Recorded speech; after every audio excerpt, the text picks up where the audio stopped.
Research हमें ये बताती है कि स्लो लर्नर बच्चों में देखी जाने वाली डिफ़िकल्टी, एबिलिटी या मोटिवेशन की कमी नहीं होती, बल्कि कुछ कॉग्निटिव प्रोसेसेस एक अलग स्पीड या पैटर्न में काम करते हैं। स्टडीज़ के अकॉर्डिंग स्लो लर्नर्स में अक्सर इंफॉर्मेशन प्रोसेसिंग स्पीड धीमी होती है।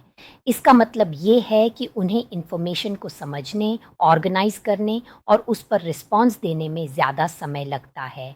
रिसर्च ये भी दिखाती है कि कई स्लो लर्नर्स में वर्किंग मेमोरी लिमिटेशंस होती हैं, यानी एक साथ इंस्ट्रक्शंस याद रखना और टास्क कंप्लीट करना उनके लिए चैलेंजिंग हो सकता है, जैसे टीचर की बात सुनते हुए काम करना।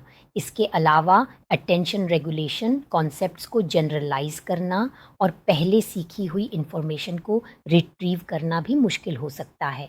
इसी वजह से होता ये है कि कई बार बच्चा पहले पढ़ाई गई चीज़ भूल जाता है या उसे नई सिचुएशन में अप्लाई नहीं कर पाता। लेकिन सबसे इम्पॉर्टेंट बात ये है कि रिसर्च ये भी क्लियरली बताती है कि structured teaching, repetition, multi sensory input और कॉग्निटिव लोड कम करने से स्लो लर्नर्स में कंसिस्टेंट इम्प्रूवमेंट देखा जाता है। सिंपल वर्ड्स में स्लो लर्निंग कोई फिक्स्ड लिमिटेशन नहीं है।